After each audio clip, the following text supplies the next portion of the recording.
The sound of my father's hand connecting with my face on his 55th birthday was the final echo of a childhood that was never really mine. Before I go any further, I want to say something important.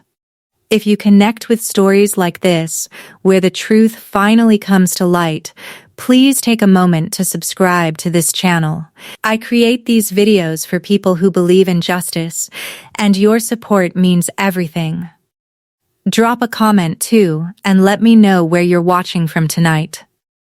It happened in front of 30 guests, all holding champagne flutes, in a backyard I had been on my knees scrubbing since before the sun came up. That single, sharp crack didn't just bruise my cheek. It shattered a life built on a foundation of lies I hadn't even begun to understand. I ran out the front door with nothing but a worn-out backpack, the sting of a fresh insult, and the taste of copper in my mouth. I had no idea that this was the last time Gerald Ralston would ever raise a hand to me. By midnight, I was sitting in the back of a black SUV, listening to a stranger tell me a secret that would completely unravel the first 2 decades of my existence. He was a man I'd never met, and yet the moment he spoke, I felt a strange, unsettling pull. He said 5 words that made the world tilt on its axis, and I realized that everything I thought I knew was a carefully constructed fiction. My name is Helena, though for the longest time, I was forced to answer to a name that was never truly mine. I am 22 years old. Now, let me walk you back to that Saturday morning, the day Paul Ralston turned 55, and the day I walked away from his home for the very last time. My alarm went off at 5:00 a.m., as it did every Saturday. But this Saturday was different because of a 2-page handwritten list my stepmother Clarissa had left on the kitchen counter. It was a long list of tasks: sweep the patio, arrange the 32 folding chairs, polish the silver, press the tablecloths, slice the lemons, and hand wash the expensive serving platters because the dishwasher left spots. The house was a massive 4-bedroom colonial on a quiet cul-de-sac in Chesterfield County with a perfectly manicured lawn that Paul paid a service to mow, but made sure the neighbors thought I did the work. Inside, the oak dining table that could seat 12 gleamed from the polish I'd applied weekly. On the kitchen counter sat 2 cases of expensive Cabernet Sauvignon and an extravagant 3-tier cake. My room was not one of the 4 bedrooms. It was a converted storage closet next to the water heater in the basement. It had no window, and just a twin mattress that Paul had picked up from the side of the road years ago, covered by a thin wool blanket that always smelled faintly of dampness. My half-sister, Marina, had the upstairs bedroom. She had a queen-sized bed, a flat-screen TV, and a vanity mirror surrounded by Hollywood-style bulbs. Marina was 24, still living at home, still using the credit card linked to her father's account, and had never once had to cook or clean because I was there to do it for her. I had spent 3 months of my meager earnings saving up for Paul's birthday gift, a leather wallet from a local department store.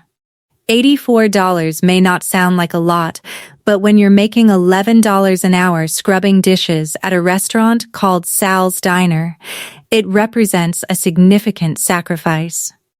I wrapped it myself in brown craft paper, feeling a mix of pride and a fluttering hope that he might, for once, see me as something other than a burden. Paul came down at 10:00 a.m. in a starched Ralph Lauren polo shirt, pressed khakis, and wearing cologne so heavy I could smell it from across the room. He walked the patio as if he were inspecting a battalion, making minute adjustments to the decorations, and demanded I redo the lemon slices for the water pitcher. Clarissa appeared at noon, impeccably dressed in a designer linen dress she had made me steam the night before. She surveyed the setup, ran a finger along a countertop, and whispered something to Paul that I wasn't supposed to hear. But I did. "She probably got you something worthless. Just brace yourself."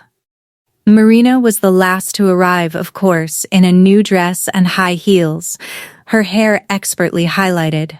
She presented Paul with a new smartwatch, the top-of-the-line model, which she charged to his credit card for emergencies.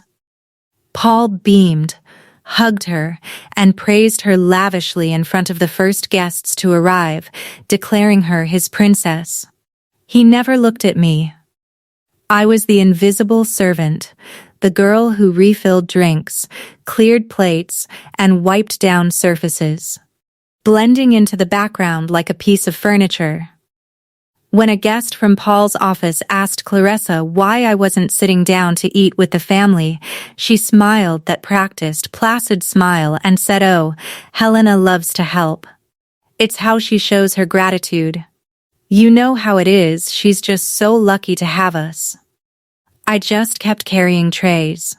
Then came the gift-giving ritual, the climax of Paul's birthday event. He was seated at the head of the table like a king, surrounded by his court of neighbors, church friends, and business associates. People were sipping champagne and chatting idly. I stepped forward with my modest gift, my heart pounding in my ears. I had written his name on the front of the brown paper in my neatest handwriting.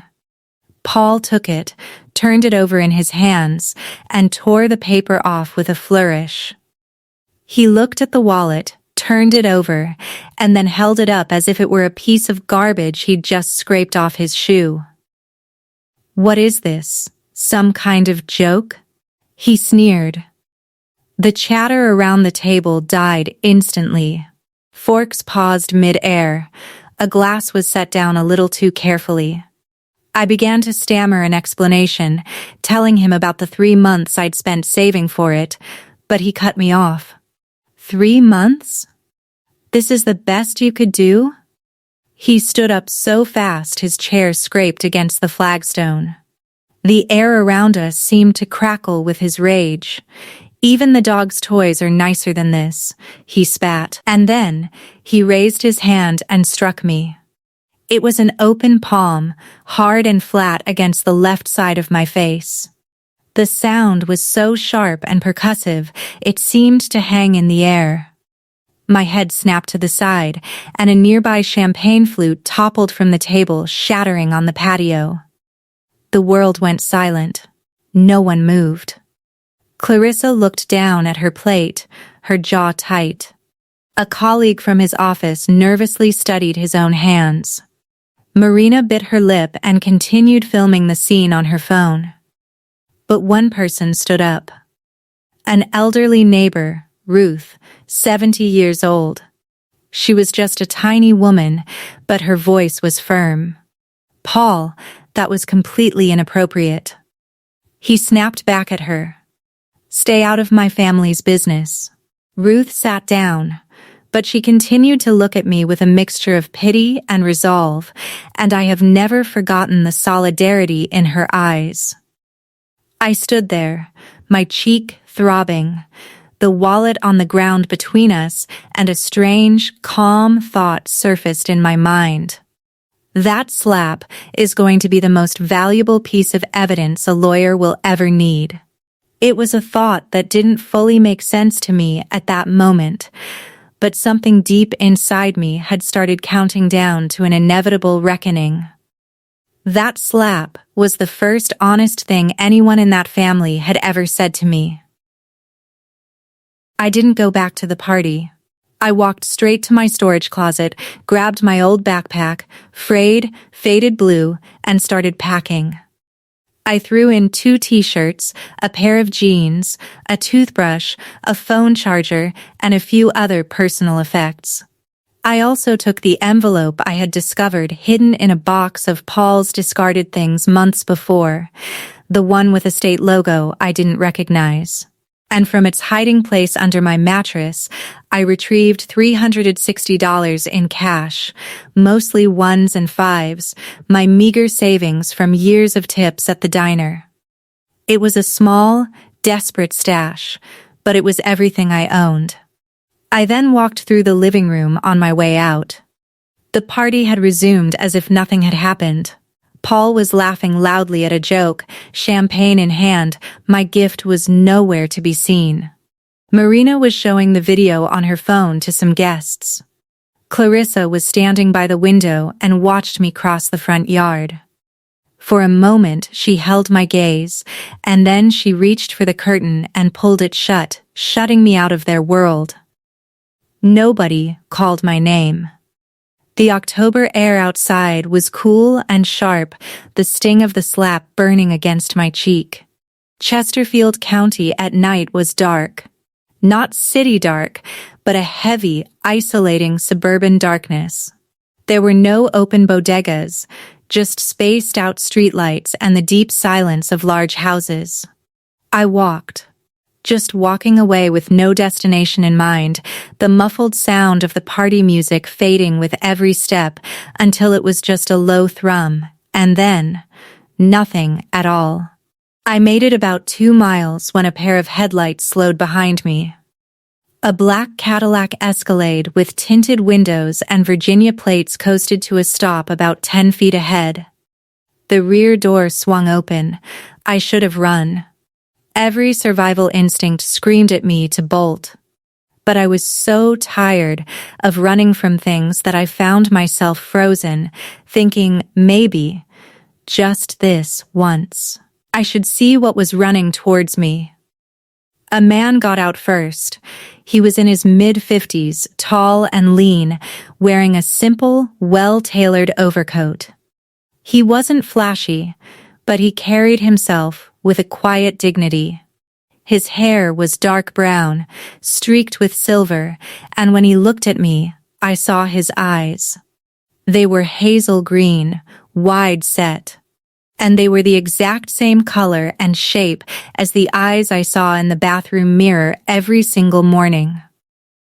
Behind him, a woman, shorter, red-haired, carrying a leather briefcase, stepped out. She seemed professional, keeping a respectful distance. The man's hands were trembling. I could see it clearly even in the dim light. "I'm so sorry for startling you," he said, his voice cracking with emotion. "My name is William Hartwell, and I believe I am your biological father." I stepped back, my shoulders hitting a hard mailbox. "That's impossible," I stammered. "My biological parents gave me up. That's what I was always told." He shook his head. "You were told wrong. I never gave you up." He reached into his coat and carefully pulled out a worn photograph, a picture of a woman holding a toddler. The woman had my auburn hair and the same slightly crooked smile. The toddler had those same striking hazel green eyes. "Her name was Catherine," he said softly. "She was your mother. She died in a car accident when you were 2 years old, and I have spent every single day since then trying to find you." The red-haired woman then introduced herself. "My name is Margaret Hale, Mr. Hartwell's attorney. We're not here to force you into anything. We've been building this case for months, and we've been monitoring your situation through legal channels. Tonight, when our investigators saw you leave the house alone, we decided it was finally time to make contact. We sat in the back of the Escalade. William on one side, me on the other, Margaret in the front with her briefcase open. The engine was running, and the gentle warmth was the most comfortable I'd felt all night. William began his story, unfolding it like a man who had rehearsed it for 18 years.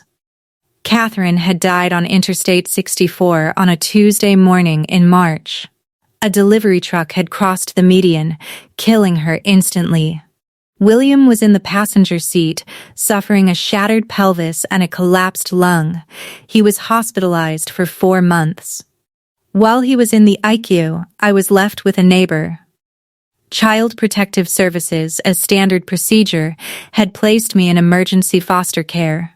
William told me that when he finally got out of the hospital and filed to bring me home.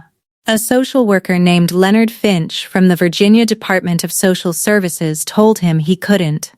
Finch claimed William had signed a voluntary relinquishment of parental rights, a legal document surrendering custody forever. Finch presented this document to the family court. A judge approved the adoption, and my life with the Ralstons began. I never signed anything, William insisted. I was on a ventilator. I couldn't hold a pen. But the court had a paper with my name on it, and that was enough. By the time he had hired a lawyer to challenge it, it was too late. The adoption was finalized, my file was sealed, and I was given a new name.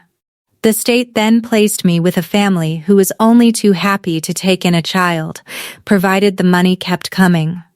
How much did they pay him? I blurted out, asking about Finch. William looked at Margaret, who closed her briefcase. That is exactly what we intend to prove in court.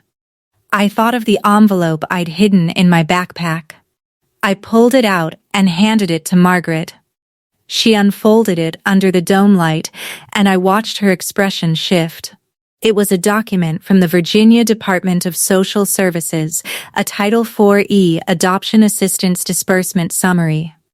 "This is your subsidy record," she said. The state of Virginia has been paying Paul and Clarissa Ralston approximately $820 per month for your care for 18 years. She looked at me, her voice steady. That's roughly $177,000. How much of that do you think you ever saw? The question hung in the air, the answer as cold and clear as the night outside. William turned his face to the window, and I could see him clench his jaw so hard that a muscle jumped in his cheek. "He called me a burden," I whispered, the reality dawning on me, but I was just a paycheck. Margaret drove us to a hotel off the highway. William checked us in under his name, separate rooms with an adjoining door. The first thing I did was stand in the middle of mine, utterly disoriented by the sheer space. The bed had clean white sheets that smelled of fresh laundry, and there was a window. I pulled the curtains back and just stared out at the parking lot lights, a simple pleasure I'd been denied for 2 decades. In that quiet room, the memories came flooding back, layering on top of each other like a cold tide rising. I had been cooking the family meals since I was 10. Paul said it was character building. By 12, I was doing all the laundry, the dishes, and the grocery shopping on foot, because Paul wouldn't drive me. Marina got a new car for her 16th birthday. I got a bus pass that expired after a month and was never renewed.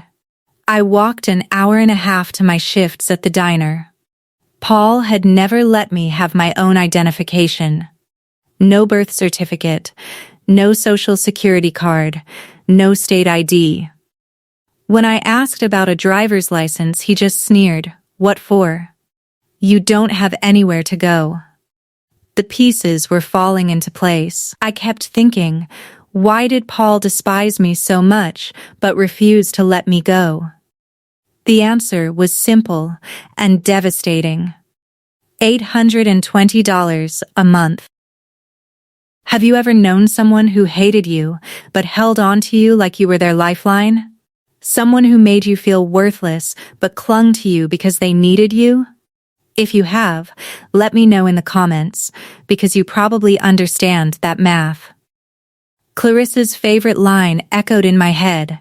"Gratitude, Helena, that's all we've ever asked for." No, what was hard was realizing I'd been grateful to people who were stealing from my childhood. Let me take you back 2 weeks before the party. The truth is, Paul had shown me exactly who he was. I just hadn't understood the language yet. It was a Tuesday evening. Paul called me into his home office, a room I wasn't allowed to enter without permission. He was sitting behind a massive mahogany desk, a thick manila folder in front of him. "Sit down," he ordered. He slid a document across the table. It was dense, about a dozen pages, with a blue signature tab on the last page. "This is a voluntary agreement. It states that you choose to remain under my guardianship as you are not capable of living independently. Sign it." As I read it, my confusion turned to horror. One clause on page 4 stated that the agreement authorized Paul to continue managing all state and federal benefits associated with my care. He was essentially trying to get me to sign over my own subsidy for good, even as an adult. "Why do I need to sign this?" I asked. He didn't flinch. "Without us, you're a nobody. No degree, no savings, no ID. You're going to sign it before my birthday. That can be your gift to me." I didn't sign. I asked for more time, and he just closed the folder, sliding it into the drawer like a man placing a loaded weapon in a safe. That's why he hit me at the party. It wasn't about the wallet. It was about the control he was losing. Back at the hotel, I woke at 5 a.m. Out of pure habit, my heart pounding, already mentally running through a list of chores before my brain caught up, and remembered that there was no list. There was just a hotel room with white sheets and a window. A soft knock came from the adjoining door. William was there, already dressed, holding 2 cups of coffee from the lobby. He sat one on the desk for me and settled into a chair across the room, giving me space. Margaret arrived at Ada Loto with a garment bag. Inside was a new pair of jeans and a soft cream-colored cashmere sweater. When I put them on and looked in the mirror, I saw someone I didn't recognize. It was the first time in my life I was wearing something new, something that was just mine. When I emerged from the bathroom, William's eyes glistened, but he held it together. "Catherine had that same look," he said quietly, like she was deciding if she could trust the reflection. I sat on the edge of the bed. "I need proof," I said. "I need a DNA test. If you're who you say you are, the science will tell the truth.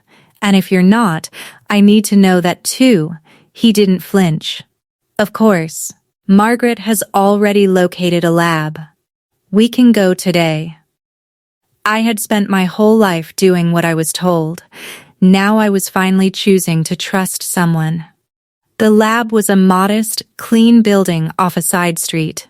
A technician in scrubs swabbed the inside of my cheek and then William's. The results would take 3 to 5 business days. While we waited, William brought me a photo album. Pictures of Catherine pregnant and laughing on a porch swing, Catherine holding a newborn in a pink hat.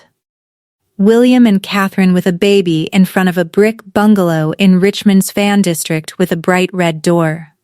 I studied every single photograph, looking for my own features in her face, the way she tilted her head, the same way I did. On the 5th day, my phone rang. It was Margaret. The words she spoke changed everything. 99,998% probability of paternity. She said, "It's confirmed. William Hartwell is your biological father." I sat there in silence, just holding the phone, feeling something shift inside me, not breaking, but unlocking, like the turning of a key in a door that had been sealed shut for 21 years. That number was the first concrete proof I had that I wasn't just an accident nobody wanted. From the court filings, from Ruth's testimony, and from evidence that would later come to light, I learned the full extent of the Ralstons' panic. The morning after the party, Paul had called the police to report me missing. Not out of concern, but out of calculation. He told the officer I was mentally unfit and couldn't function without supervision. The officer told him that since I was a legal adult who had left voluntarily, there was no missing persons case. Paul spent that night pacing the living room for 3 hours, dictating to Clarissa what she needed to do. His fear wasn't about losing me. It was about the truth I was about to discover. He didn't know that the man who had been searching for me for 18 years was sitting just 20 minutes away, assembling a file 3 inches thick. Margaret spread the evidence across the hotel desk like a surgeon laying out scalpels. First, the voluntary relinquishment of parental rights, dated October 2005, with William's signature on the bottom. Then she placed a report from a forensic document examiner beside it. The examiner had compared the signature on the relinquishment form to William's known signatures and concluded, with certainty, that the signature was forged. Next was the financial record. On October 14, 2005, just 6 days before the adoption was finalized, a deposit of $5,000 appeared in Leonard Finch's personal account.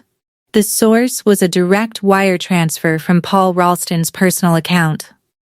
I stared at the figures. $5,000. That is what my entire life had cost. 2 days before the court date, a letter arrived at the hotel for me, addressed to my old name.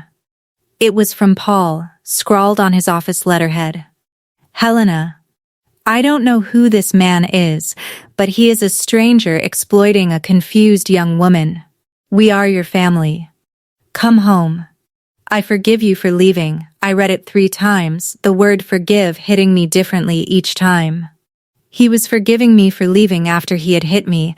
I felt the pull of that old conditioning, the familiar guilt rising. How do I know you're not the same as him? I asked William. How do I know you won't just use me? He looked at me, not with hurt, but with understanding. You don't know yet. But I'm not going to try to convince you with words.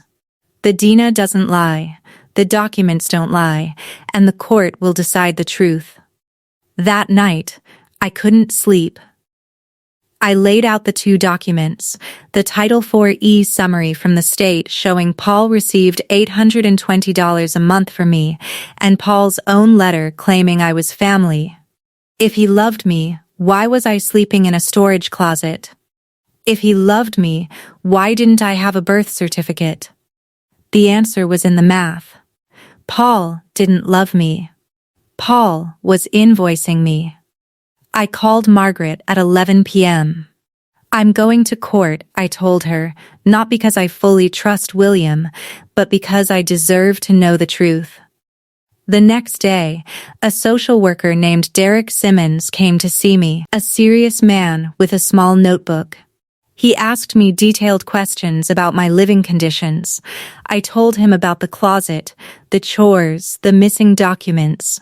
When I finished, he didn't offer me sympathy.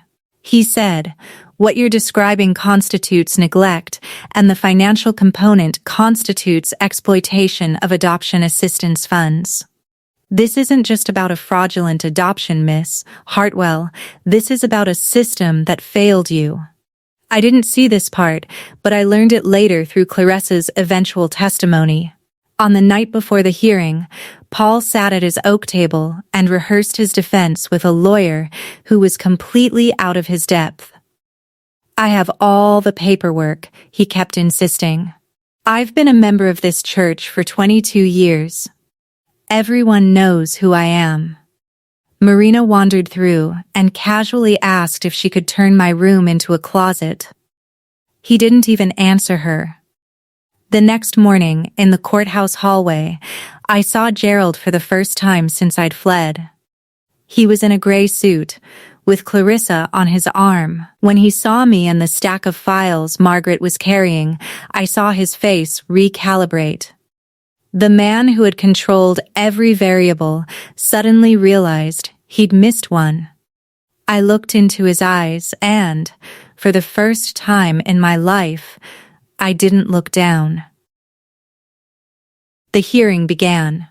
Margaret presented the evidence with surgical precision, the DNA results, the forensic handwriting analysis, the financial records, and the social worker's report.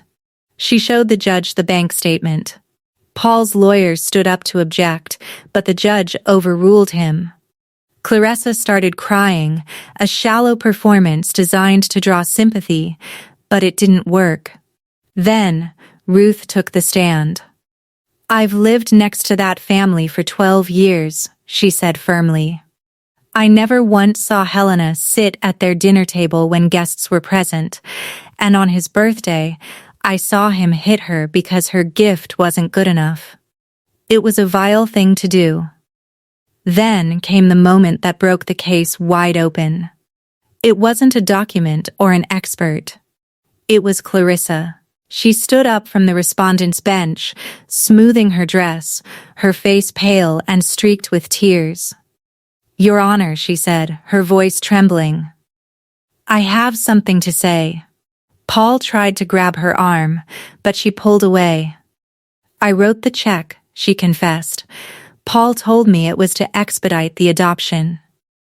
I wrote the check from our joint account, and I knew what it meant." The courtroom went silent. Paul's face turned a deep, sickly crimson. He shouted that she was lying, but the judge's gavel silenced him. "One more outburst, Mr. Ralston, and I will hold you in contempt." The judge took only 12 minutes to reach her decision. I know, because I stared at the courtroom clock, counting every second. When she looked up, she addressed me directly. "Miss Hartwell," she said, "the evidence before this court is unambiguous. The voluntary relinquishment of parental rights was fraudulent. The biological father never consented. The adoption is declared void ab initio." The sound was the loudest thing I had ever heard. Furthermore, she continued, "Paul and Clarissa Ralston are ordered to make full restitution of all funds received, totaling $177,120. This matter is also referred to the District Attorney's Office for investigation of potential criminal charges. Your name is restored to Helena Hartwell, effective immediately." In the hallway, Marina ran after me. "I didn't know about the money," she pleaded, her makeup ruined. "I thought Mom and Dad were paying for my school out of his salary." I looked at her, the girl who got everything while I got nothing. "I hope you figure out who you are without his money, Marina," I said calmly. "That's your journey, not mine." Paul was waiting at the bottom of the steps. He was diminished, his tie loosened, his jacket hanging open. Clarissa was sitting in their car, her head on the steering wheel. "Helena."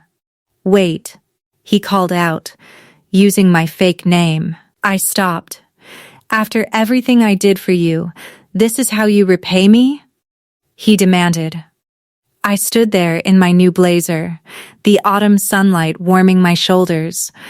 I looked him in the eye and felt a profound sense of clarity. "You didn't do anything for me," I said. "You did everything to me. And now it's over." I turned and walked to the waiting Escalade where William stood holding the door open, his eyes full of a quiet paternal pride. I got in, the door closed, and I watched Paul Ralston shrink in the rearview mirror until he was just a speck. 6 months later, I live in a small apartment off Gray Street in Richmond. It's a studio with big, tall windows. I wake up every morning to a flood of natural light. It's a luxury I'll never take for granted. I'm studying for my GED, and I've enrolled in a culinary program at the community college. It's ironic, I know. I was forced to cook for others for 18 years, and now I'm choosing it for myself. But that's the difference between being someone's servant and being a person with agency. The ingredients are the same, but the meaning is completely different. William and I have dinner every Sunday at the bungalow with the red door. He's not a great cook, but he puts in the effort. He sets the table for 2, asks about my week, and he listens. We're not perfect, and there are awkward silences, but he's there every week. The Ralstons are awaiting trial for forgery, fraud, and child neglect. The house is under a second mortgage. Paul was asked to resign from his church board. Clarissa is cooperating with the investigation and may receive a lesser charge. Marina moved in with her aunt and got a retail job. I go to therapy every week. It's not about being told what to feel, it's about discovering who I am on my own terms.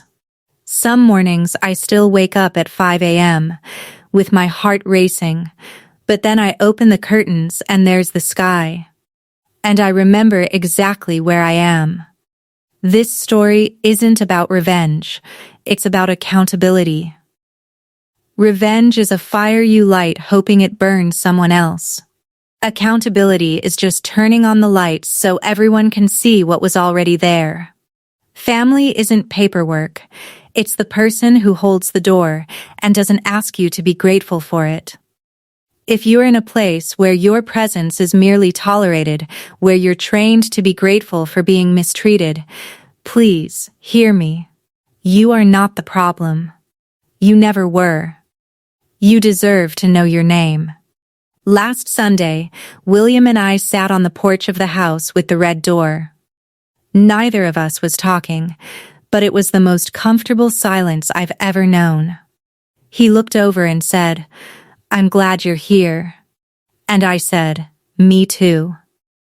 My name is Helena Hartwell, and for the first time, I know exactly who I am.